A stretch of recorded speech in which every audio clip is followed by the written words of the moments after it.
Maravilha. Muito bem, hoje nós vamos dar continuidade, né, ao nosso estudo aqui da oração modelo, né, e vamos começar com oração, né?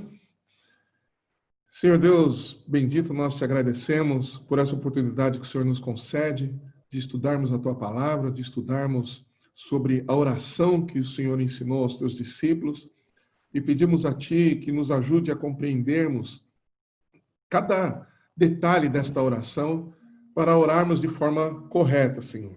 Em nome do Senhor Jesus Cristo, nós te pedimos que nos abençoe, abra o nosso entendimento, ilumine a nossa mente, quebrante o nosso coração, para que possamos nos adequar a tudo aquilo que o Senhor nos ensina por meio da tua palavra. É em teu nome que nós oramos e desde já te agradecemos. Amém. Muito bem, hoje nós vamos falar das três petições, né, que Jesus ensinou, que estão centradas em nossa dependência de Deus. É importante a gente dizer, né, que tanto as três primeiras petições que nós já estudamos, né, que estão diretamente relacionadas a Deus, como essas três que nós vamos ver hoje, e eu tenho bastante informação hoje, né, todas elas estão centradas na glória de Deus.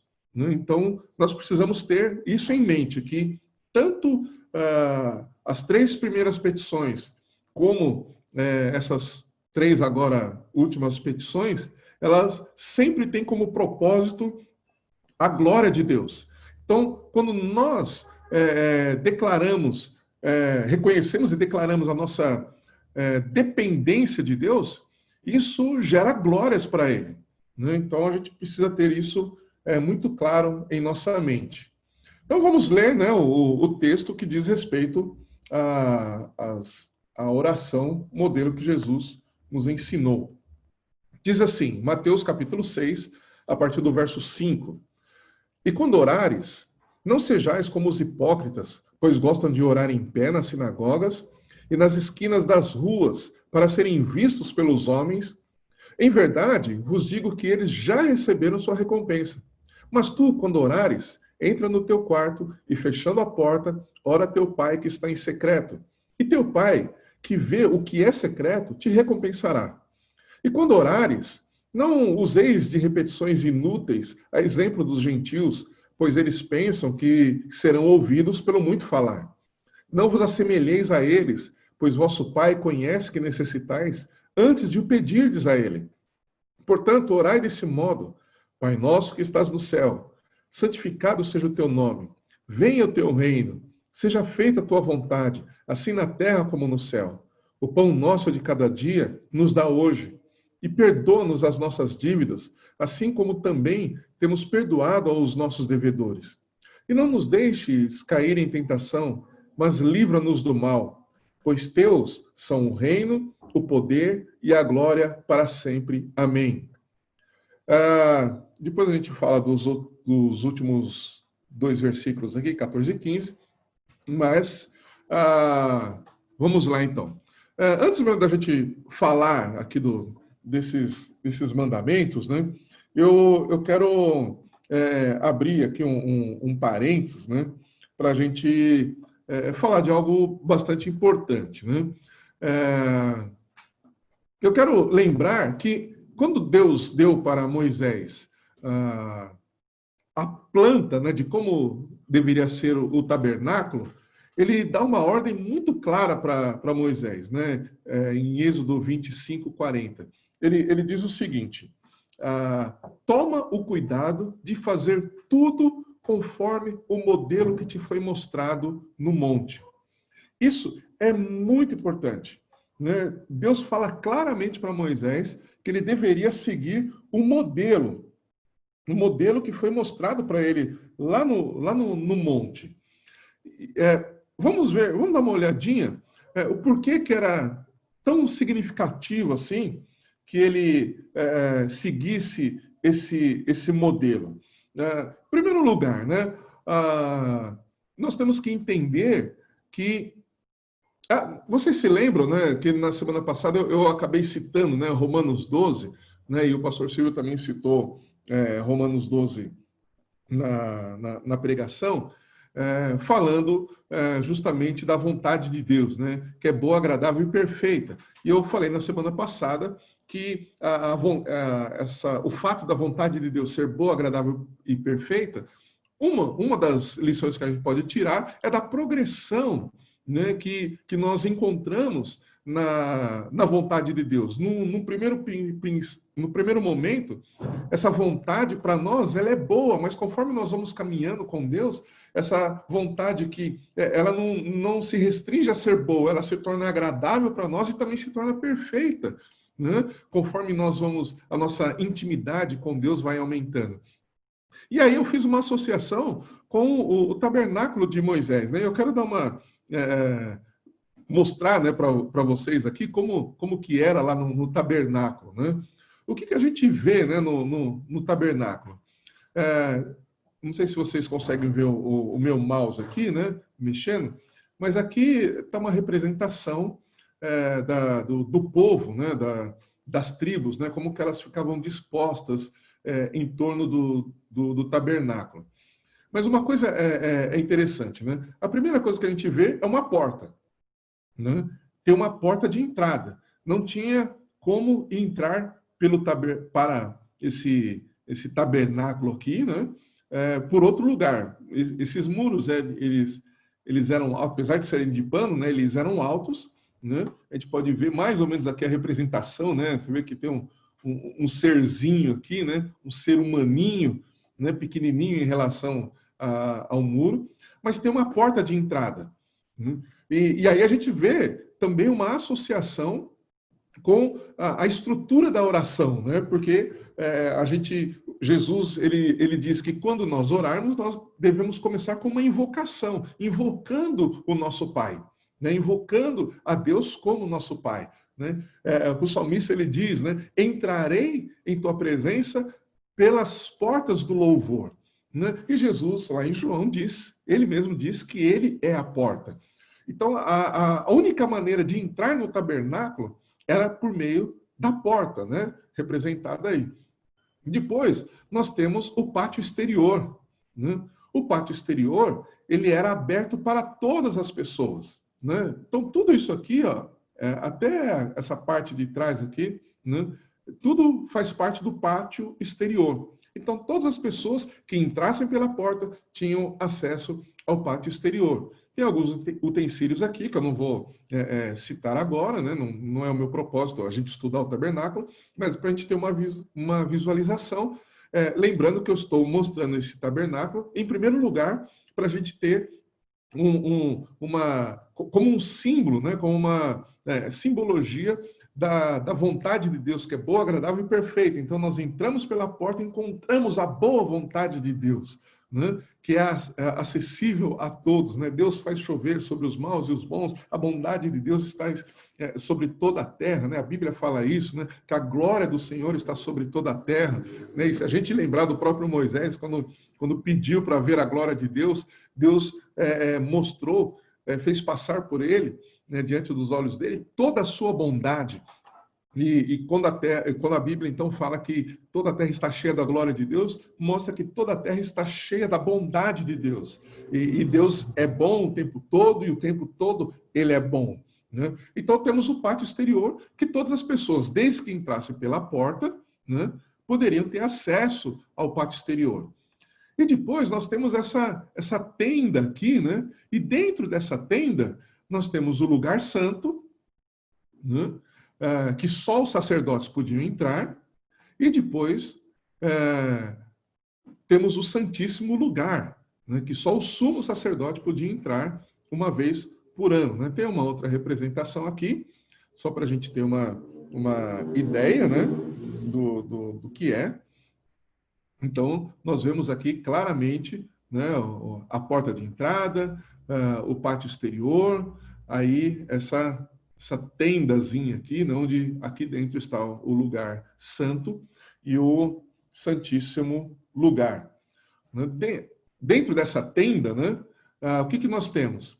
Nós temos também um outro pórtico, né, e aí aqui a gente vê o lugar santo, que só os sacerdotes podiam entrar, e depois o lugar santíssimo, né? O santíssimo lugar.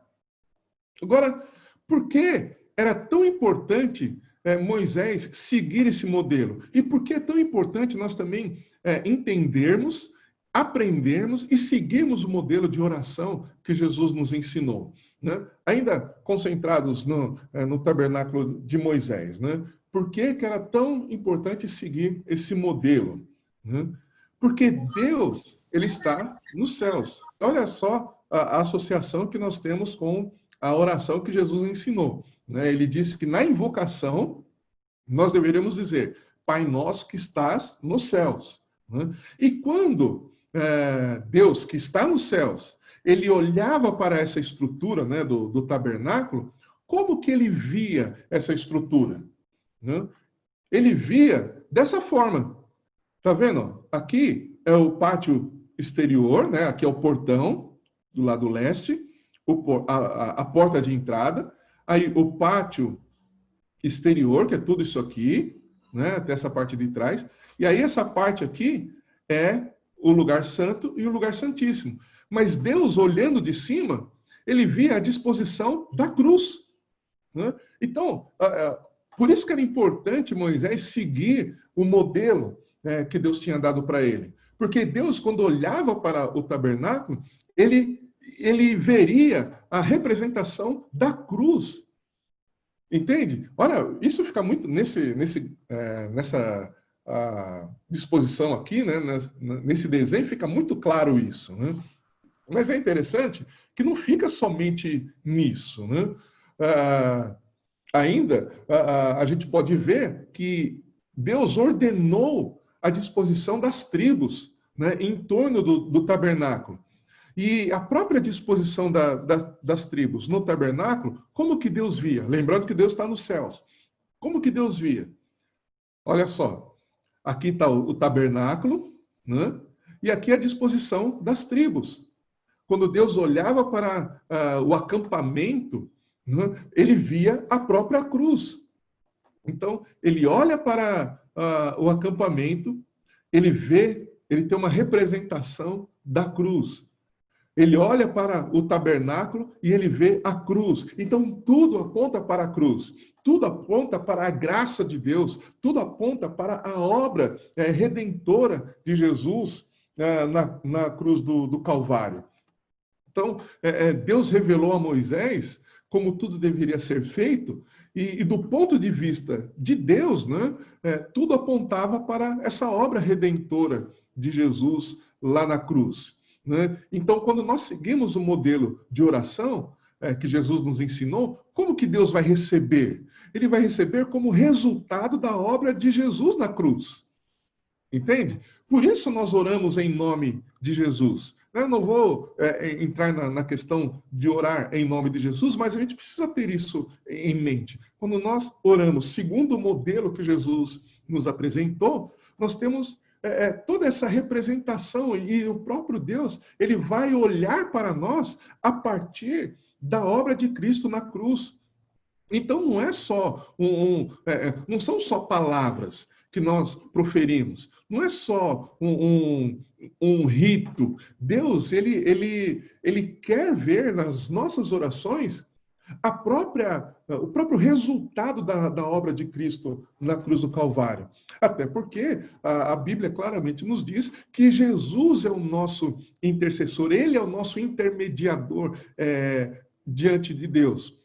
Nós nos achegamos até Deus por meio de Cristo, por meio da obra de Cristo. E a Bíblia é muito clara em Hebreus, dizendo que Jesus abriu o caminho para que pudéssemos entrar, então, no Santíssimo Lugar, que é o lugar mais íntimo da presença de Deus, o lugar mais profundo que nós temos permissão de entrar na presença de Deus, que representa justamente, né, onde nós temos acesso à sua perfeita vontade. Percebe a progressão? Percebe que não são aleatórios, não é nada aleatório. Jesus, ele nessa oração, ele não faz somente uma lista de coisas que devem ser ditas na oração. Ele mostra ali toda uma progressão que tem a ver com o tabernáculo de Moisés, né? E é bom explicar aqui que em nenhum momento Deus hoje, né, quer que a gente volte aos ritos, né, do povo judeu. Não é nada disso. Deus não quer que a gente volte. Jesus foi o sacrifício perfeito e nós não precisamos mais observar aqueles ritos para termos acesso à presença de Deus, porque nós temos acesso à presença de Deus por meio de Jesus. Né? Então, mas a gente precisa entender o significado. Todas essas coisas no Antigo Testamento eram sombras daquilo que Jesus iria fazer lá na cruz do Calvário. E Deus sempre teve a cruz diante dos seus olhos e sempre moveu o seu povo para a cruz. Então, quando nós observamos, quando nós oramos essa oração que Jesus nos ensinou, nós estamos caminhando para essa intimidade, né? Como eu disse em Hebreus, que deixa claro, né, que Jesus abriu o caminho para que nós pudéssemos entrar no Santíssimo Lugar, por meio do sangue de Jesus. Então, ao mesmo tempo, Jesus mostra que a sua oração está ligada com aquilo que ele revelou para Moisés, como também está ligado com os 10 mandamentos que nós já estudamos. Porque os 10 mandamentos começam com Deus dizendo, ouça Israel, eu sou o Senhor vosso Deus que tirou vocês da terra da servidão, que livrou vocês da terra da servidão. Começa com uma invocação e depois com os mandamentos que estão relacionados com a nossa comunhão direta com Deus e a honra que devemos dar a Ele, que começa com a nossa confiança também em Deus, e depois vem os mandamentos que dizem respeito ao nosso relacionamento com o nosso próximo. Né?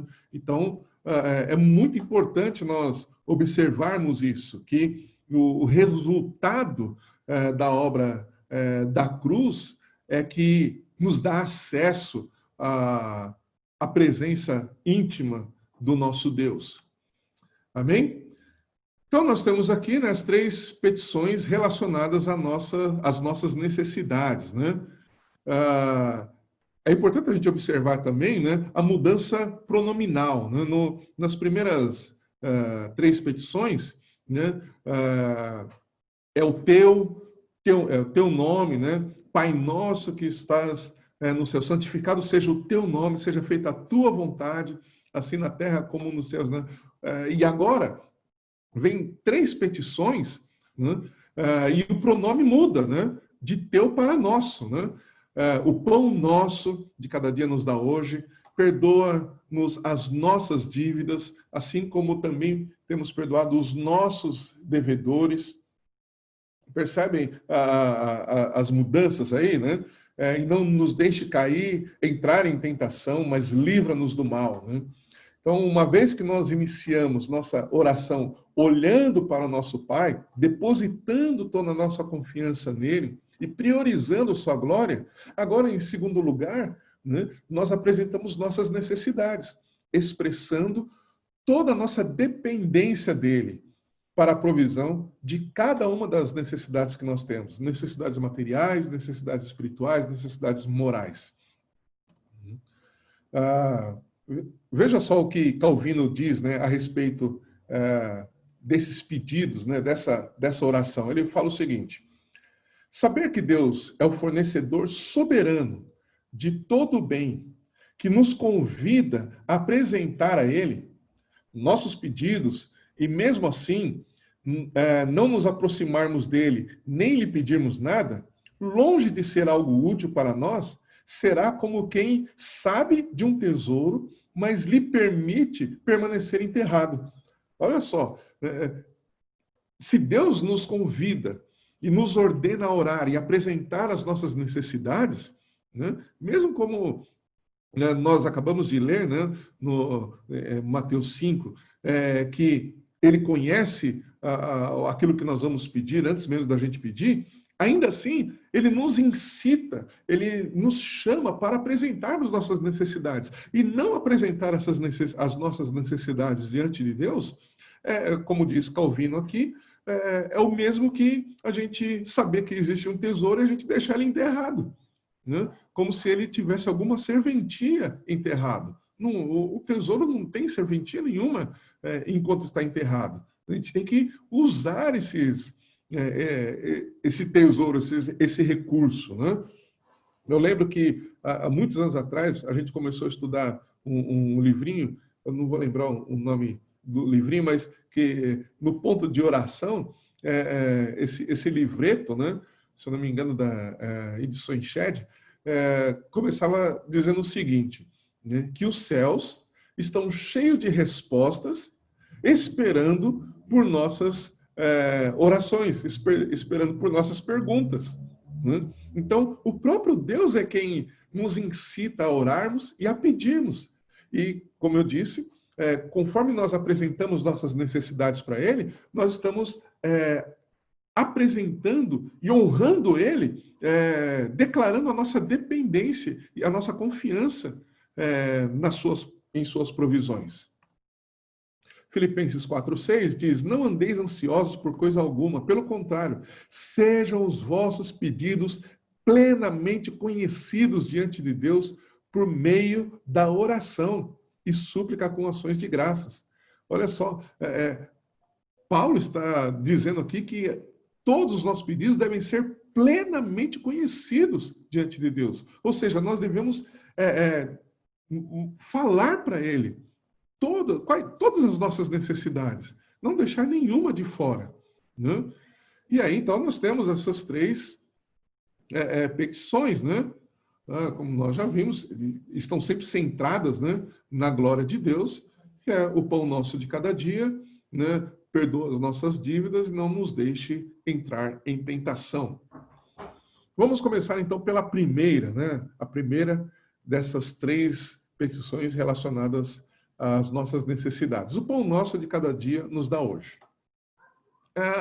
O pão, ele sempre representou, né? O pão sempre representou as nossas necessidades mais básicas, né? E aqui não é diferente. Em toda a Bíblia, o pão ele é uma representação de suprimento de necessidades básicas, né? Daquilo que a gente realmente precisa para viver. Né? Se refere à manutenção da vida. Agostinho ele entendia que essas três necessidades compreendiam três áreas, né? Todas as coisas que atendem às necessidades dessa vida, o sacramento do corpo de Cristo e o alimento espiritual. O sacramento aqui diz respeito à ceia, né? Que é a nossa comunhão com o próprio Deus, com o Deus Trino. E aí nós temos que lembrar também da própria resposta que Jesus deu ao diabo, né, quando ele cita Deuteronômio 8,3. Né? Em Deuteronômio 8,3, Jesus, lá, né, em Deuteronômio 8,3, diz que nem só de pão viverá o homem. E é a mesma resposta que Jesus dá para o diabo. Né? Em Mateus 4,4, Jesus lhe respondeu, está escrito, nem só de pão o homem viverá, mas de toda palavra que sai da boca de Deus. Jesus aponta aqui que a comunhão com Deus é a fonte fundamental de todas as provisões da vida. Tudo aquilo que a gente precisa para viver, nós recebemos de Deus. Ele é a nossa fonte principal. Eu não vou nem dizer principal, essencial e fundamental para nós vivermos, né? E dele nós recebemos tudo o que nós realmente precisamos. Então, um dos conceitos, né, que uma pessoa madura tem a esse respeito é justamente saber que se eu não tenho algo nesse momento, é porque eu realmente não preciso, porque se eu realmente precisar, Deus vai me dar. Deus, ele provê isso. Então, aquilo que eu peço para ele, se eu ainda não recebi, é porque eu realmente não preciso daquilo. Porque tudo o que eu preciso e peço a Deus, ele me dá. Né? A Bíblia fala claramente, né, em Eclesiastes, que há tempo para tudo, né? O pastor Fernando, na semana passada, durante a reunião de oração, também citou essa questão do tempo, né? Aplicando em outra área, mas tem a questão do tempo. Deus tem o tempo dele para tratar, Deus tem o tempo dele para agir na vida de cada um, e Deus tem o tempo dele para nos dar, para provisionar aquilo que a gente necessita. E Deus sabe exatamente o que nós precisamos e quando nós precisamos. Então, em primeiro lugar, nós precisamos apresentar as nossas necessidades para Deus, sabendo que Ele é o nosso provedor. Quando nós apresentamos e não recebemos ainda, não significa que a gente deva parar de orar, mas a gente tem que compreender que ainda nós não necessitamos fundamentalmente daquilo. Aquilo ainda não é vital para nós. Estou falando de coisas que a gente precisa. Tem coisas que a gente pede, mas nem precisa. E aí o próprio Espírito nos orienta a gente a deixar de pedir aquelas coisas. Né? Mas eu estou falando de coisas que são necessárias para a nossa vida. Né? Então Deus nos orienta, Deus nos move, o próprio Espírito nos inspira a orar, mas se a gente não recebeu naquele momento, é porque ainda não é o tempo de recebermos, porque Deus sabe o tempo que nós vamos receber e precisamos daquilo. Pedro, ele nos diz o seguinte, em sua segunda carta, no capítulo 1, verso 3. Eu gosto muito desse verso. Pedro diz o seguinte: seu divino poder nos tem dado tudo que diz respeito à vida e à piedade. Piedade aqui é o nosso relacionamento com Deus, tá? Então, o divino poder de Deus, que é o mesmo poder que ressuscitou Cristo dentre os mortos, fornece para nós tudo o que nós precisamos para a vida. Continuando o texto, pelo pleno conhecimento daquele que nos chamou para a sua própria glória e virtude. Aqui é preciso lembrar também de Paulo, que disse em 1 Coríntios 10, 31, portanto, seja comendo, seja bebendo, seja fazendo qualquer outra coisa, fazei tudo para a glória de Deus. Então, quando nós pedimos para Ele, para que Ele nos dê o pão de cada dia, aquilo que a gente necessita para viver, nós devemos fazer isso também pensando e tendo como nosso foco principal a glória de Deus. Nessa petição, onde apresentamos nossas necessidades diárias, nós reconhecemos que o nosso Pai é o nosso provedor e mantenedor. Né? Importante, não confunda com pedido de aposentadoria celestial, porque tem gente que fala assim, bom, vou pedir o pão de cada dia, Deus vai suprir para mim as necessidades do dia, então eu não preciso trabalhar. Né? Não é nada disso. Né? Calvino, ele tinha uma expressão que ele dizia o seguinte, né, que essa oração, né, a oração pelo pão de cada dia, não é uma provisão para a nossa preguiça.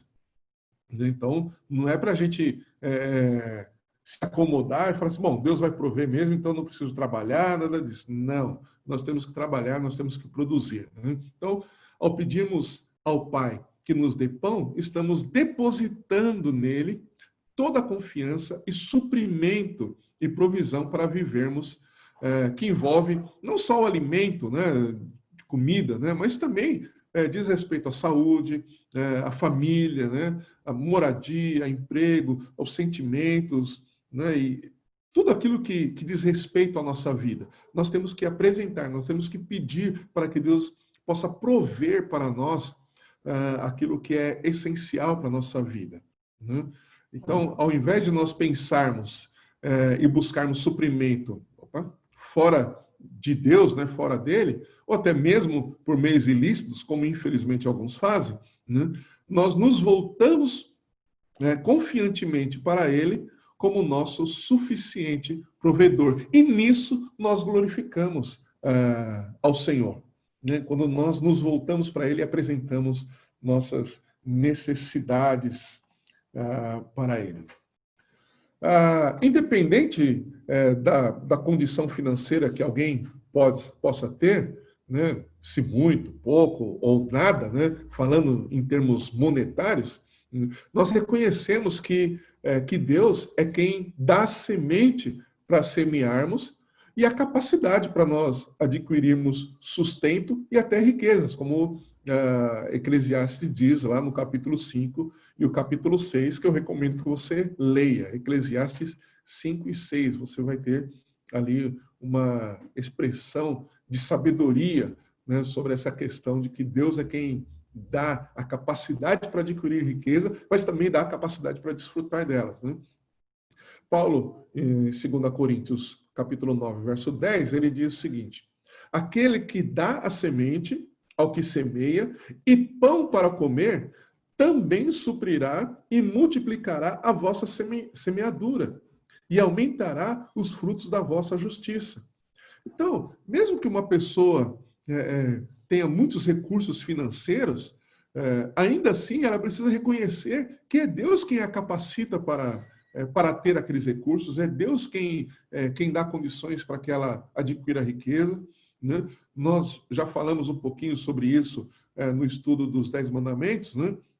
Mas é importante a gente reforçar o seguinte, que quando Deus dá riqueza para alguém, quando Deus dá recursos financeiros, grandes recursos financeiros para uma pessoa, ela recebe junto uma responsabilidade de assistir aquele que necessita, aquele que tem menos que ele, né? A Bíblia sempre deixa claro que aquele que tem mais, né, não importa o que seja, se é mais dinheiro, se é mais sabedoria, se é mais entendimento, se é mais comunhão com Deus, se é mais compreensão das Escrituras, essa pessoa tem mais responsabilidade sobre aquele que tem menos. Sobre aquele que tem menos recurso financeiro, sobre aquele que tem menos recurso material, sobre aquele que tem menos recurso cognitivo, aquele que tem menos recurso de conhecimento e até de intimidade com Deus. Então, aquele que tem mais, ele é responsável, ele tem uma responsabilidade também para com aquele que tem menos, né? Ao que muito é dado, muito é cobrado, né? Como diz lá em Lucas. Então, quando nós depositamos nossa confiança no Deus provedor, mesmo que tenhamos riquezas e bens, é a Ele que buscamos para que nossas necessidades sejam plenamente supridas. Olha o que diz o Salmo 139, né? Diz assim: Senhor, tu me sondas e me conheces, sabe quando me sento e quando me levanto, conheces de longe o meu pensamento, examinas o meu andar e o meu deitar, conheces todos os meus caminhos. Olha o verso 4. Antes mesmo que a palavra me chegue à língua, tu, Senhor, já a conheces toda. Tu estás ao meu redor e sobre mim colocas a tua mão. Tal conhecimento é maravilhoso demais para mim, elevado demais para que eu possa alcançá-lo. Para onde me ausentarei do teu espírito? Para onde fugirei da tua presença? Relacionado com esse pedido, né? O pão nosso, o verso 4, ele deixa claro que Deus sabe o que a gente vai pedir. Por que ele sabe? Ele sabe porque ele mesmo é aquele que nos inspira a pedir, né? A inspiração para os nossos pedidos vem dele mesmo, né? Ao mesmo tempo que ele trabalha em nosso coração para nós perseverarmos em oração. Deus não, é evidente que ele não fica brincando conosco, mas ele vai nos conduzindo de tal forma que a gente vai aprendendo a confiar nele, a gente vai aprendendo a depender dele, a gente vai aprendendo no meio dessa perseverança e desse tempo que nós esperamos e orando com confiança, né? Esperando uma provisão que venha dele, nós vamos também nos aprofundando na intimidade com ele, porque ele vai revelando o seu coração para nós. Então, tudo faz parte de um processo, tudo faz parte de um plano para que nós o conheçamos e também possamos nos conhecer, né? Porque Deus prova os nossos corações. Quando entendemos por fé estas realidades, né, de que Ele é o nosso provedor, de que Ele conhece tudo antecipadamente, confiamos também que Ele já preparou e provisionou o suprimento necessário para aquele dia e é fiel para não falhar no dia de amanhã, né? Então, é isso que a gente aprende nessa oração, mesmo sabendo que ele já conhece o que nós vamos pedir antes mesmo de nós pedirmos, né? Continuando aqui no texto, o suprimento das nossas necessidades de hoje já estão prontas e disponíveis, né? E ainda assim Deus pede para que a gente ore solicitando, clamando por essas necessidades, né? É nessa confiança, então, e fé que nós oramos e lançamos sobre ele todas as nossas ansiedades. Eu estou falando da ansiedade aqui porque no contexto de Mateus, né, onde Jesus ensinou sobre a oração, né, ele fala bastante, né, depois do verso 15, lá, ele vai falar sobre a questão da ansiedade também, né? E como nós já tratamos sobre isso, né, sobre a ansiedade tem a ver com as necessidades, na verdade, tem a ver com um anseio e uma preocupação excessiva com as necessidades futuras, que a gente nem sabe se vai ter, né? Então, quando alguém se preocupa demasiadamente se lá na frente vai ter o que comer, se vai ter o que vestir, se vai ter onde morar, enfim, essas necessidades básicas, ela fica pensando antecipadamente, então isso deixa ela ansiosa. Só que a ansiedade, ela vai minar justamente a confiança que nós temos em Deus. Então, Jesus, ele trata com bastante cuidado dessa questão da ansiedade. E aí, como eu já disse também, né, mesmo antes de falar das orações, de ensinar essa oração para os seus discípulos, Jesus tratou com algumas questões que mexiam com o coração dos seus discípulos, questão de segurança, né, questão da própria vestimenta, do alimento, enfim, todas essas coisas. Uma última, né, importante questão sobre esse pedido, né? A Bíblia claramente nos orienta, em Lucas 10, 27, a amarmos o nosso próximo como a nós mesmos, né? Isso é muito claro na Bíblia e faz parte também da nossa responsabilidade. Se nós pensarmos ou voltarmos o nosso entendimento lá para os 10 mandamentos, nós vamos ver que a segunda tábua trata justamente do nosso relacionamento com o nosso próximo, né? Por isso, nessa oração, quando nós apresentamos nossas necessidades para Deus, nós também devemos incluir as necessidades do nosso próximo. Nós não podemos esquecer daquele que está próximo de nós, daqueles que nós conhecemos, né, que estão passando por necessidades. Alguns deles nem sabem como se achegar a Deus para pedir, mas nós sabemos, nós conhecemos o caminho para nos achegarmos a Deus. Então, uma vez que nós sabemos, e uma vez que estamos sendo ensinados por Jesus a orarmos e apresentarmos nossas petições diante de Deus, confiando e sabendo que Ele é o nosso provedor eterno, que é o nosso Pai, que cuida de nós, que dá tudo aquilo que a gente precisa, nós também precisamos apresentar as necessidades do nosso próximo. É nossa responsabilidade. Uma vez que a gente sabe que alguém está passando por necessidade, nós temos que apresentar essas pessoas diante de Deus e as suas necessidades. Aí entra a questão da intercessão. Veja que a Bíblia fala que Jesus, hoje, ele vive para interceder por nós. Mas, ao mesmo tempo, né, ele também nos chama para nós intercedermos por outras pessoas. E é justamente quando nós apresentamos nossas necessidades diante de Deus, e devemos fazer isso, eu quero reforçar, nós também apresentamos as necessidades do nosso próximo. Não sei se já aconteceu com você, mas muitas vezes comigo já ocorreu. Quando a gente apresenta as nossas necessidades, e aí a gente vai apresentar a necessidade do nosso próximo, o que acontece? A gente acaba fazendo uma comparação, né? E aí a gente fala, peraí, o meu próximo tem uma necessidade que é muito mais séria que a minha. Então, às vezes, a gente acaba deixando os nossos pedidos em segundo, na verdade, acaba ficando em terceiro plano, né? A gente acaba deixando de lado para justamente nós priorizarmos as necessidades daqueles que são próximos de nós. Então, isso não é raro de acontecer.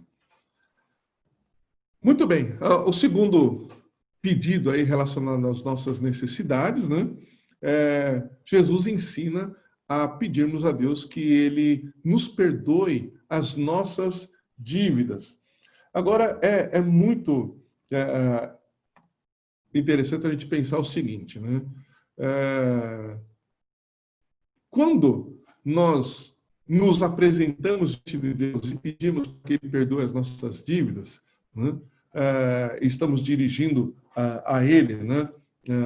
Essa petição, o que de fato está relacionado a esse pedido, né? É preciso lembrar, né, que a nossa oração está sendo dirigida a Deus, que é o nosso Pai.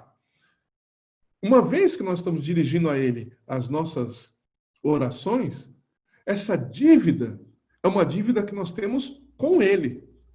Então, ao pedirmos para que Ele nos perdoe as nossas dívidas, nós estamos fazendo uma menção das dívidas que nós reconhecemos que temos com o próprio Deus. E o que Deus considera como dívida? Qual é a dívida que Ele considera que nós temos? O nosso pecado.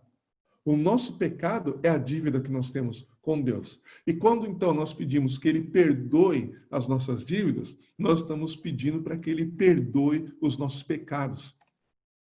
Ok? O breve catecismo de Westminster, né? Apareceu. Ele vai definir o pecado como qualquer falta de conformidade com a lei de Deus, ou qualquer transgressão desta lei. Então, tudo que não está em conformidade com a lei é pecado. E cada vez que nós não observamos a lei de Deus, não observamos a palavra de Deus, não observamos aquilo que Ele nos ordena, isso nos coloca em uma condição de pecado. E isso é que gera a dívida. Né?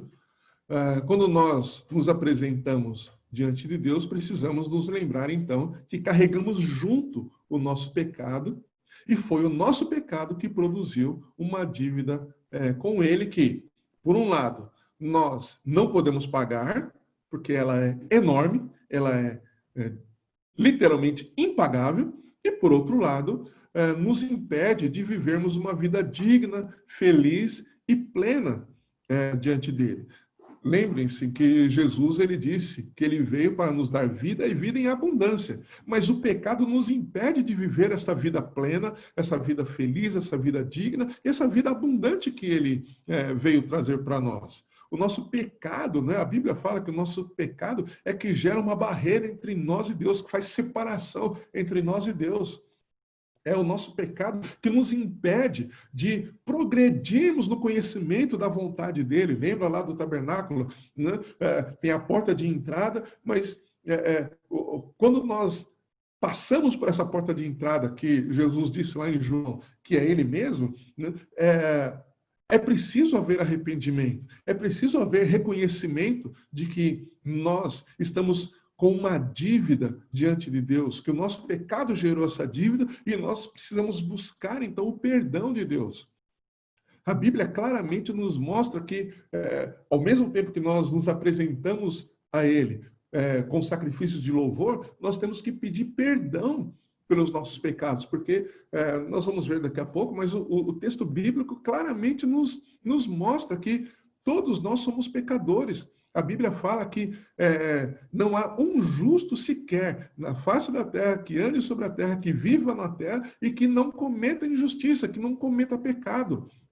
Então, mesmo as pessoas mais justas, elas são pecadores e têm consciência, né, dos seus pecados. Então, o pecado é que gera essa divisão, o pecado é que gera essa separação entre nós e Deus. Então, ao nos apresentarmos diante dele, nós temos que pedir perdão pelos nossos pecados.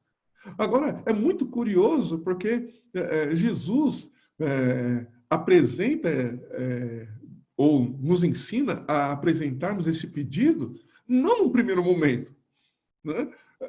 Num primeiro momento, nós confiamos, ele nos ensina a confiarmos nele, em Deus, para suprir as nossas necessidades. E no segundo momento, ele fala para nós apresentarmos os nossos pedidos de perdão. É muito curioso. Por quê? Porque, na realidade, esse pedido de perdão pressupõe que nós já temos uma caminhada com ele, mas que nós precisamos constantemente lembrar-nos que nós somos pecadores. E enquanto estamos aqui nessa terra, nós ainda pecamos. A gente não vive na prática do pecado, mas a gente peca. E toda vez que a gente peca, nós precisamos pedir perdão para o Senhor. Nós precisamos nos colocar diante dele e clamarmos para que ele nos perdoe e nos ajude a não pecarmos mais, né? Como nós vamos ver daqui a pouco. Jesus nos ensina que, da mesma forma que não podemos viver sem o suprimento diário de pão, não podemos viver sem o perdão de Deus. Assim como o suprimento de pão é vital para a nossa vida, o perdão de Deus também é. Assim como pedimos para que Ele supra nossas necessidades, pedimos que perdoe os nossos pecados. Mais uma vez, nós exercemos nossa confiança e fé no Deus provedor, que é o nosso Pai, né? A gente nunca pode perder isso de vista. Esse Deus provedor que está nos céus, que olha para a nossa oração da perspectiva do céu. Lembra lá da visão de Deus sobre o tabernáculo e sobre a disposição das tribos, né? Deus, que é o nosso Pai, ele está nos céus. Então, ele olha para nós, né, dos céus, da sua autoridade, do seu poder, mas ele é o nosso Pai. Nós podemos e temos comunhão íntima de filiação com o Pai. E esse Pai é cheio de compaixão, misericórdia, de graça, e que ele nos dá a convicção de que ele tem prazer em perdoar o coração arrependido. Então, quando nós nos apresentamos a ele e pedimos perdão, né, lembrando que o arrependimento é algo que é produzido pelo Espírito Santo, porque por nós mesmos nós não nos arrependemos dos nossos pecados. Na verdade, por nós mesmos a gente nem considera que aquilo que a gente faz é pecado. Isso é uma convicção que vem do Espírito Santo de Deus, é uma obra do Espírito Santo de Deus em nossas vidas. Nós somos conduzidos pelo Espírito Santo a termos consciência de que somos pecadores.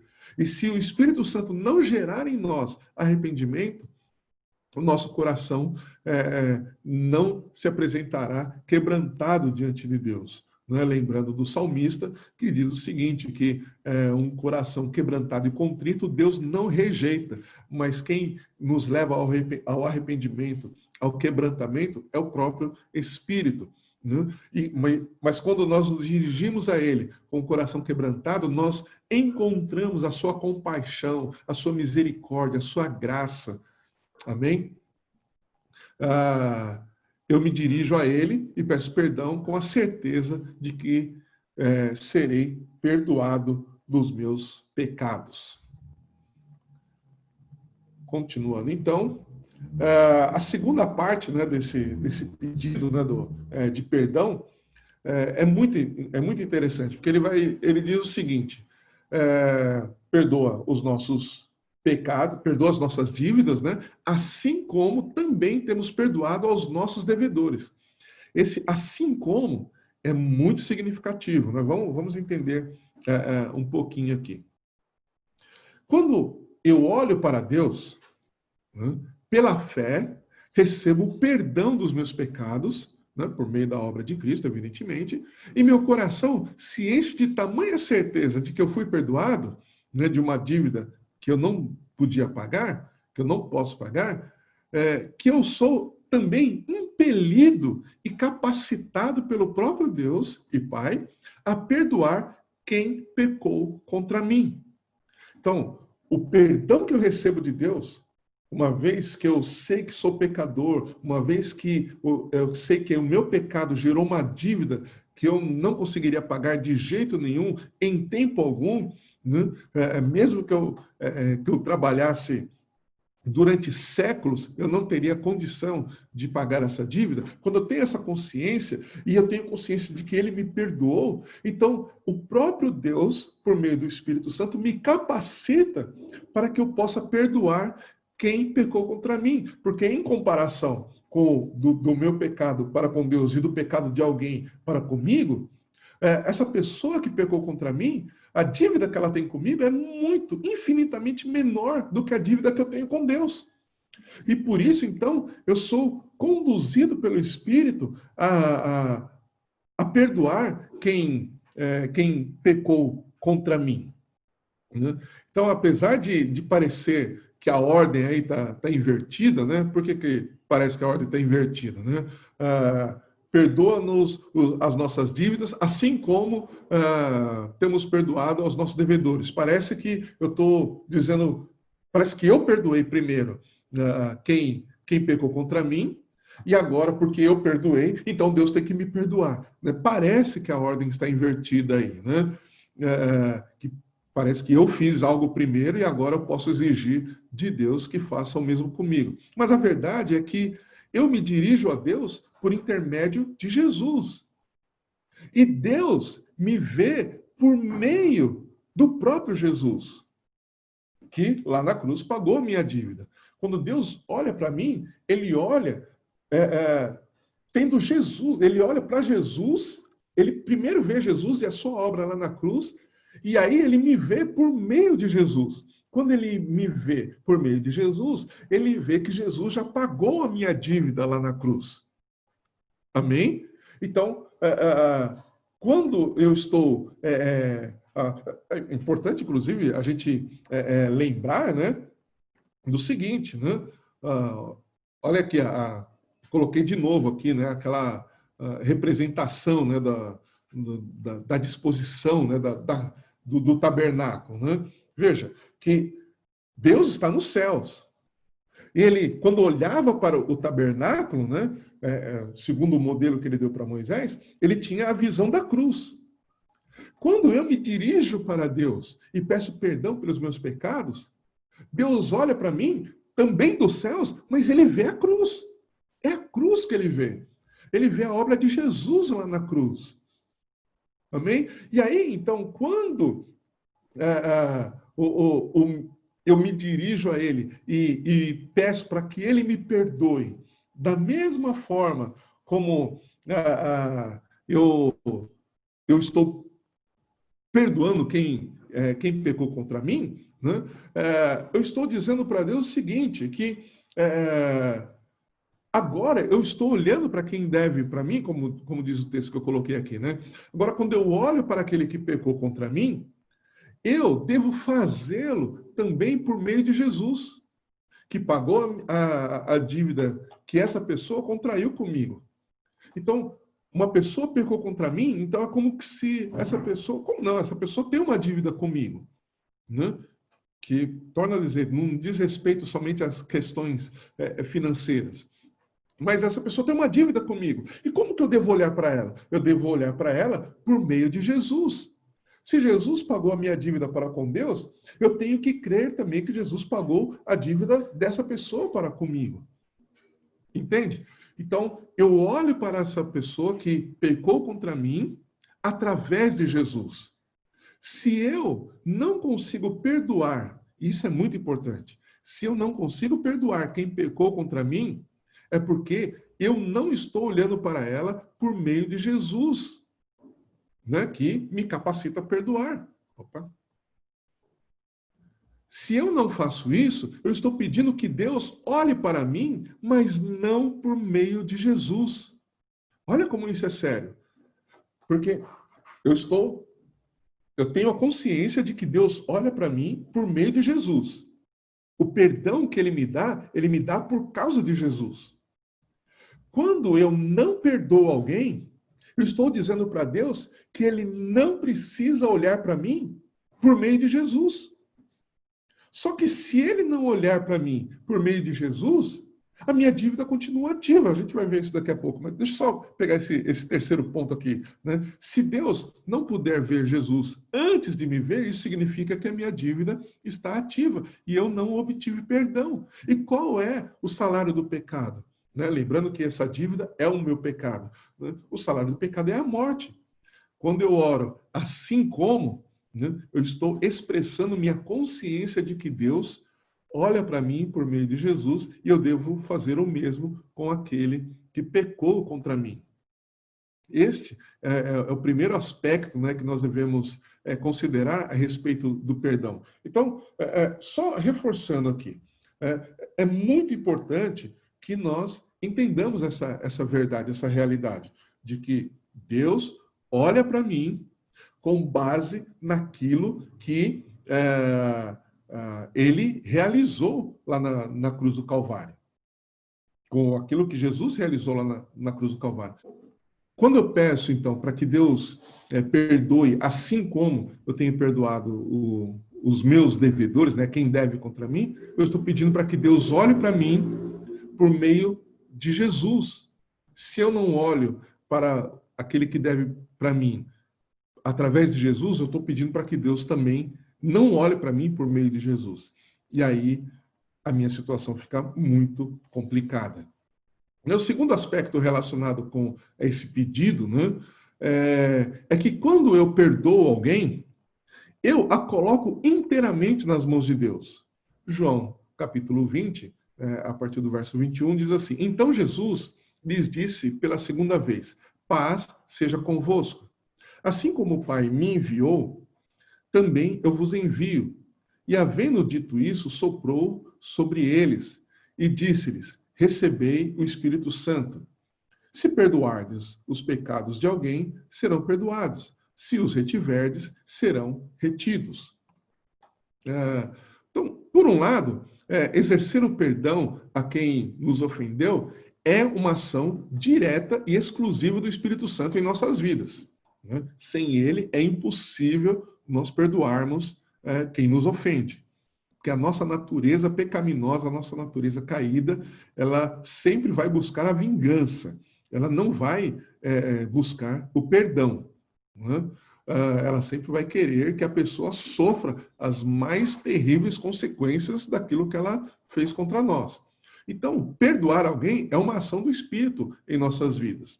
Por outro lado, quando perdoamos a quem nos ofende, o Espírito de Deus age no coração daquela pessoa, né, daquele coração impenitente. E aí o próprio Espírito conduz a pessoa ao arrependimento e transforma essa pessoa em uma nova criatura em Cristo Jesus. Né? Ao perdoarmos as ofensas que nos fazem, nós quebramos as algemas que mantêm essas pessoas aprisionadas. O padrão mantém essas pessoas aprisionadas no padrão de vida e pensamento que as leva a cometer essas ofensas. Muito importante, é o Espírito Santo quem liberta as pessoas. Mas somos nós que, por meio dele, quebramos as cadeias. Vocês se lembram de Lázaro? Quem ressuscitou Lázaro? Foi Jesus. Mas quem tirou as pedras? Jesus mandou os homens tirarem as pedras. Então é algo muito semelhante aqui.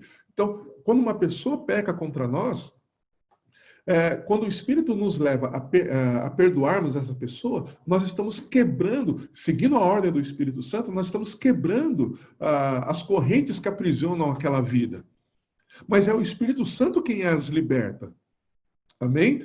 Isaías 61 é muito claro, né? E Jesus citou isso, né? O Espírito do Senhor está sobre mim, pelo que me ungiu para libertar os cativos e dar vista aos cegos e pôr em liberdade os oprimidos. É uma ação de Jesus, né? Jesus citou isso claramente, né? Mas isso também diz respeito a nós. O Espírito Santo está sobre nós, ele habita em nós, nós somos a habitação do Espírito Santo. E é ele, então, quem, através de nós, quebra as cadeias e liberta a pessoa que está aprisionada em um padrão de vida e pensamento pecaminoso, que justamente fez com que essa pessoa pecasse contra nós. Está dando para entender? O Espírito Santo, ele usa as nossas vidas para que nós possamos quebrar as cadeias que aprisionam aquela pessoa. E quando nós perdoamos, nós estamos quebrando essa cadeia. Nós estamos quebrando essas algemas que aprisionam essa pessoa.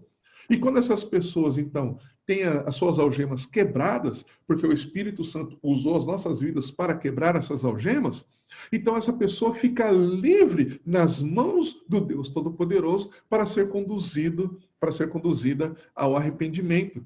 E quando ela, então, tem consciência do seu pecado e se arrepende, então ela fica liberta daquilo que, do pecado, né, que a aprisionava. Né? Então, existem pessoas impenitentes ao seu redor, né? Na sua família, no seu trabalho. Essas pessoas, elas te ofendem de forma deliberada, elas falam mal de você, mentem a seu respeito, deturpam suas palavras, colocam em dúvida o seu caráter. Jesus nos concede o Espírito Santo. E o Espírito Santo nos capacita a liberarmos perdão para que essas pessoas possam ser conduzidas por Ele ao arrependimento e a uma vida totalmente nova em Jesus. Percebe a realidade e a importância de nós perdoarmos quem nos ofendeu? É o próprio Espírito quem faz isso. E nós precisamos permitir que o Espírito Santo, então, nos leve a perdoarmos as pessoas que nos ofendem. Terceiro pedido, né? Terceiro e último pedido, Jesus, então, ensina... né, já estou terminando aqui, tá, gente? Jesus nos ensina, então, e não nos deixes entrar em tentação, mas livra-nos do mal. Vamos ver o que é isso. Que tentação Jesus se refere aqui? Evidente, é a tentação de vivermos independente do Pai. Né? A tentação de contrairmos uma nova dívida com Deus. Né? É a tentação de ofendermos novamente a Deus com os nossos pecados. Né? Então, quando nós estamos pedindo para que Deus não nos deixe entrar em tentação, é isso que nós estamos pedindo. Nós não queremos viver independente de Deus, como aconteceu, né, no pecado original, lá em Gênesis. Nós não queremos contrair uma nova dívida com Deus, né? E nós não queremos ofender a Deus novamente com os nossos pecados. Mas, principalmente, diz respeito de não cairmos na tentação do diabo, que produz todas essas consequências anteriores, né? Esses 3 pontos aqui anteriores que eu citei. Né? Esse pedido de não nos deixar entrar em tentação é um pedido para que Ele nos guarde, Deus nos guarde de cairmos na tentação do diabo. É muito interessante porque Deus não impede que o diabo nos tente, mas o próprio Jesus nos conduz a pedirmos para Deus para nós não cairmos em tentação, para nós não entrarmos em tentação. A Bíblia é muito clara em dizer que Deus, ele não tenta ninguém.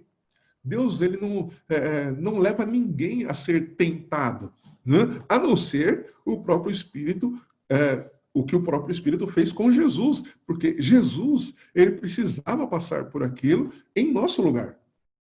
A Bíblia claramente diz que depois que Jesus foi batizado, o Espírito veio sobre ele e o Espírito o levou para o deserto para ser tentado. E lá ele venceu todas as tentações que nós passamos.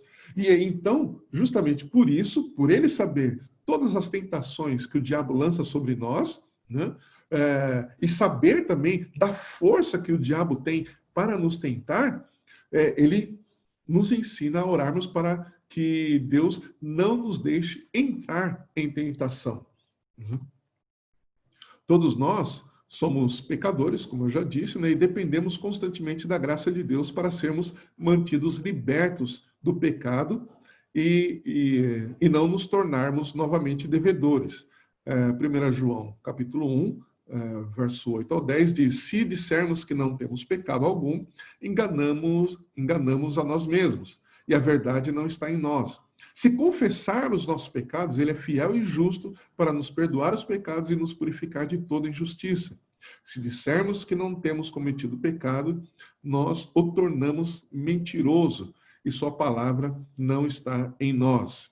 Na 1 João, no capítulo 2, ele diz o seguinte: meus filhinhos, eu vos escrevo estas coisas para que não pequeis. Mas se alguém pecar, temos um advogado junto ao Pai, Jesus Cristo, o justo. Ele é a propiciação pelos nossos pecados, e não somente pelos nossos, mas também pelos pecados de todo mundo. Então, nós vemos aí, por esses versos, que nós somos pecadores e dependemos da graça do Senhor, né? Em seu evangelho, João, ele diz no capítulo 8 que Jesus nos liberta verdadeiramente do pecado e, por isso, não estamos mais debaixo dessa escravidão, né? O apóstolo João ainda vai dizer, né, na sua primeira carta, agora no capítulo 3, ele fala: todo aquele que vive habitualmente em pecado também vive em rebeldia contra a lei, pois o pecado é rebeldia contra a lei. E bem sabeis que ele se manifestou para tirar os pecados, e não há pecado, nele. Todo o que permanece nele não vive pecando. Todo o que vive pecando não o viu nem o conheceu. Filhinhos, ninguém vos engane. Quem pratica justiça é justo, e assim como ele é justo. Quem vive habitualmente no pecado é do diabo, pois o diabo peca desde o princípio. Para isso, o Filho de Deus se manifestou, para destruir as obras do diabo. Aquele que é nascido de Deus não peca habitualmente, pois a semente de Deus permanece nele e ele não pode continuar pecando. Olha só, por causa da semente de Deus que está nele, ele não pode continuar pecando, porque é nascido de Deus. O texto claramente diz que, na verdade, né, nessa carta, né, João claramente diz que nós estamos suscetíveis a cometermos pecado. Mas ele fala que nós não vivemos habitualmente pecando, porque o próprio Espírito, conforme nós vamos progredindo no conhecimento da vontade de Deus e na nossa comunhão com Deus, nós vamos ficando, a nossa carne vai sendo cada vez mais mortificada, né? E nós temos uma consciência maior da santidade de Deus e vivemos em santidade ao invés de vivermos em pecado. Hebreus capítulo 12, no verso 1 e verso 2, diz: portanto, também nós, rodeados de tão grande nuvem de testemunhas, depois de eliminar tudo que nos impede de prosseguir e o pecado que nos assedia, corramos com perseverança a corrida que nos está proposta, fixando os olhos em Jesus, o autor e consumador da nossa fé, o qual, por causa da alegria que lhe estava proposta, suportou a cruz, não fazendo caso da vergonha que sofreu, e está assentado à direita do trono de Deus. Ainda 1 João, capítulo 1, né? Acho que está uma repetição aqui, né? Não é. Se dissermos que não temos pecado algum, enganamos a nós mesmos e a verdade não está em nós. Se confessarmos nossos pecados, ele é justo, né, para nos perdoar os pecados. Se dissermos que não temos cometido pecado, nós o tornamos mentiroso e sua palavra não está em nós. Ainda no capítulo 2, ele diz: meus filhinhos, eu vos escrevo estas coisas para que não pequeis, mas se alguém pecar, temos um advogado, justo, junto ao Pai, Jesus Cristo, o justo. Esse aqui já foi, né? Então, veja que a Bíblia, ela afirma, né, que o inimigo das nossas almas, ele está ao nosso derredor, né, nos observando e preparando armadilhas para que caiamos em tentação. Por essa razão, também devemos clamar para que Deus, que é o nosso Pai, não nos deixe cair em tentação, né? Observe que não adianta pedir para nós não sermos tentados, né? Não é isso que Deus está falando aqui. Jesus não está falando para nós pedirmos para não sermos tentados. Ele diz para nós não cairmos em tentação, que o Pai não nos deixe entrar em tentação, mas que ele nos livre do mal. O mal aqui, ele diz, literalmente, está falando do maligno, está falando do diabo, que Deus nos livre do diabo. Por quê? Porque o diabo, ele tem uma certa força. Se nós não estivermos vivendo sob a direção do Espírito, o diabo tem força, sim, para nos persuadir, para nos levar a cair em tentação. Ele não pode nos fazer pecar, mas ele tem uma força de persuasão muito grande para nos tentar e fazer com que a gente decida pecar. Então nós temos que pedir para que Deus nos livre do maligno, nos livre do mal. Amém? Lembrando também que Jesus disse, né, que cabe a cada dia o seu mal. Né? Cada dia tem o seu mal. Ainda falando dentro do contexto de ansiedade. Né? Então, se cada dia tem o seu mal, a gente tem que lembrar do que ele disse através de Jeremias. O que ele disse através de Jeremias? Justamente, lá em Lamentações, né, que as misericórdias do Senhor se renovam a cada dia. Isso significa, como que nós temos que entender isso? Que a cada dia que tem o seu mal, né, como Jesus afirmou, antes do mal chegar, Deus já provisionou as suas misericórdias. Deus já proveu para nós tudo o que nós precisamos para nós não cairmos na tentação do diabo e ficarmos livres do maligno. Né? Então, continuando aqui no texto, né, isso implica em sermos guardados de pecar e livres de cairmos nas tentações do diabo. Amém? Já estou terminando, tá, gente? 1 Pedro, capítulo 5, o verso 8, diz: Tende bom senso e estais atentos. O diabo, vosso adversário, anda em derredor, rugindo como leão, que procura a quem possa devorar. Ele é sanguinário. Ele lembrando de uma conversa que eu tive com o Carlos esses dias, né? O diabo é uma ave de rapina, né? A ave de rapina é aquela ave que gosta de carniça, né? Então, quando a pessoa está agonizando, ele vai lá e termina de fazer aquela pessoa sofrer ainda mais, né? Ele leva a pessoa ao sofrimento, né? E ainda fica lá comendo a carne daquela pessoa, né? Enquanto ela está agonizando. Então, o 1 Pedro fala que o diabo está ao nosso derredor, rugindo como um leão. Outra coisa importante, o texto, né, diz que o diabo ruge como um leão. Ele imita um leão, mas ele não é um leão. Né? Ele imita um leão.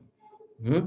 Agora, ao mesmo tempo que o diabo está ao nosso derredor, e estar ao derredor representa um perímetro mais largo, né? Um perímetro maior, né? Ou alguém, né?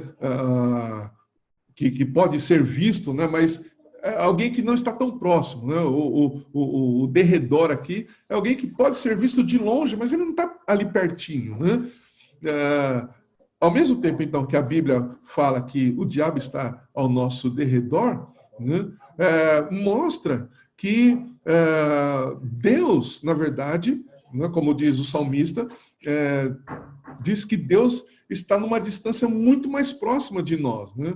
O diabo, né, como diz o texto aqui, ele é mantido a certa distância, de onde ele não pode nos alcançar facilmente, mas de onde ele está, ele pode lançar e lança as suas setas de tentação, as suas flechas, né, de tentação. Então ele vai lançando essas setas. Mas se ele está ao nosso derredor, nesse perímetro um pouco mais longe de nós, né, o que o salmista Davi, né, ele diz no Salmo 139? Tu estás ao meu redor. Veja, o diabo está ao nosso derredor, como diz o apóstolo Pedro lá na sua carta que acabamos de ler. O diabo está ao nosso derredor. Mas o salmista diz, tu estás ao meu redor. Deus está muito mais próximo de nós. E sobre mim colocas a tua mão. Né? No Salmo 141, ele diz, Senhor, clamo a ti, acode-me depressa. Ouve a minha voz quando clamo a ti. Que a minha oração suba como incenso à tua presença e o levantar das minhas mãos seja como sacrifício da tarde. Senhor, guarda minha boca, vigia a porta dos meus lábios. Não permitas que meu coração se incline para o mal, nem que se ocupe de coisas más com aqueles que praticam o mal, nem que eu coma dos seus banquetes. Fira-me o justo, e isso será sinal de amor. Repreenda-me, e será como óleo sobre a minha cabeça, que não há de recusá-lo, mas continuarei a orar contra os feitos dos ímpios. Eles saberão que as palavras do Senhor são verdadeiras quando seus juízes forem jogados precipício abaixo. Os nossos ossos são espalhados à boca da sepultura, como a terra quando é lavrada e arada. Mas os meus olhos te contemplam, Senhor. Meu Senhor, em ti tenho buscado refúgio e não me deixes indefeso. Guarda-me do laço que me armaram e das armadilhas dos que praticam o mal. Caiam os ímpios nas suas próprias redes, enquanto eu escapo ileso. Essa oração do salmista diante das tentações, diante das pressões do mundo e do diabo e do maligno, para fazer com que ele se afaste de Deus, viva independente de Deus. Né? É uma oração pedindo para que ele seja, para que ele não caia em tentação e seja livre do mal. E aí nós temos o final, né? Que é a doxologia. Né? Doxologia, que é o louvor e adoração. Né? E essa doxologia, ela vai dizer, pois teu são o reino, o poder e a glória para sempre. Amém. Uma coisa importante da gente saber aqui, né? Essas palavras finais aqui não foram ditas por Jesus. Jesus não disse essas palavras ao final da oração que ele ensinou para os seus discípulos. Né? E ainda que essa frase final não esteja nos manuscritos, né, mais antigos, e por isso a gente não pode atribuí-la a Jesus, essa frase fazia parte da vida da igreja primitiva. A igreja primitiva, de uma forma responsiva, né, dizia essas palavras logo ao final dessa oração. Né? Há documentos, né, como o Didaquê, é um documento que era usado no discipulado da igreja primitiva. E nesse livretinho, né, o Didaquê, né, que data, né, do ano 70, né, que é bem próximo, né, de quando o Evangelho de Mateus foi escrito, né, instrui os cristãos a responderem com esta frase, pois teus são o reino, o poder e a glória para sempre. Amém. Ao final da leitura da oração modelo. Então, sempre ao final da oração modelo, essa oração ou essa resposta era dada por toda a igreja. Né? Então, a igreja reconhecia a majestade dessa oração, reconhecia a glória de Deus, glorificava e exaltava o Senhor e, ao final, fazia esta declaração, pois teus são o reino, o poder e a glória para sempre. Né? Esta é uma palavra de reconhecimento, né, como eu acabei de dizer, da magnitude, da majestade, do governo e da glória do Pai, do Filho e do Espírito Santo. É um louvor de exaltação a Deus e concorda totalmente com o ensino de toda a Escritura. Né? Quando olhamos e confiamos em Deus, nossas orações sempre terminarão exaltando e glorificando ao Deus Pai, ao Deus Filho, ao Deus Espírito Santo. Ela começa como invocação, lembrando que invocação é um pedido de socorro, é um pedido de urgência, ao mesmo tempo que é um pedido é uma expressão de confiança, né?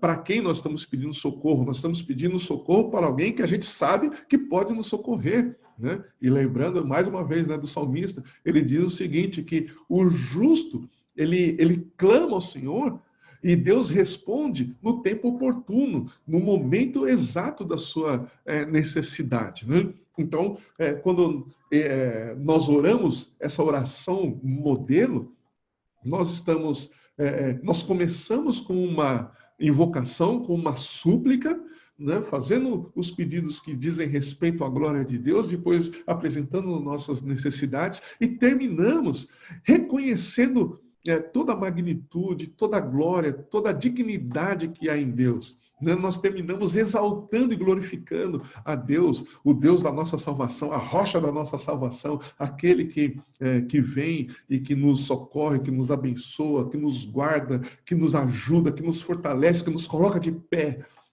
Nós oramos e terminamos essa oração exaltando e louvando e adorando ao Deus da nossa salvação. E eu quero terminar com um texto de Davi, lá de Crônicas, capítulo 29, né? Que essa é uma oração maravilhosa de Davi, né? Ele disse o seguinte: então Davi bendisse ao Senhor na presença de toda a comunidade, dizendo: ó Senhor, Deus de nosso pai Israel, bendito és tu de eternidade em eternidade. Ó Senhor, tua é a grandeza, o poder, a glória, a vitória e a majestade, porque tudo quanto há no céu e na terra é teu. Ó Senhor, o reino é teu, e tu te exaltaste como chefe sobre todos. Tanto riquezas como honra vêm de ti, tu dominas sobre tudo, e há força e poder na tua mão. Na tua mão está a exaltação e o fortalecimento. Agora te damos graças e louvamos o teu glorioso nome, ó nosso Deus. Mas quem sou eu e quem é o teu povo para que pudéssemos fazer ofertas tão voluntariamente? Porque tudo vem de ti e damos a ti do que é teu. Então, dessa forma, nós terminamos, né, esse estudo sobre a oração modelo, né? Agradeço a todos, né, que nos acompanharam aí nesse estudo, e que a gente possa então seguir esse modelo, né, essa estrutura de oração, né, que, mais uma vez, só falando da estrutura, né, começa com a nossa invocação a Deus, depois nós apresentamos os pedidos que dizem respeito à glória de Deus, e em seguida nós apresentamos as nossas necessidades diante de Deus e finalizamos com adoração e louvor ao Deus da nossa salvação. Bom, se nós seguirmos esse modelo de oração, o que nós estamos seguindo na realidade? Nós estamos apresentando uma oração que Deus vai olhar dos céus, né? Ele olha dos céus e o que ele vê? Ele vê a glória de Deus. Ele vê a cruz de Cristo. Ele vê o próprio Jesus, né? E isso a gente precisa ter sempre em mente, que da mesma forma como Deus disse para Moisés que ele deveria seguir o modelo, nós também devemos seguir esse modelo de oração. E ao seguirmos esse modelo de oração, Deus que está nos céus, ele vai nos olhar da perspectiva da cruz, da obra de Cristo na cruz.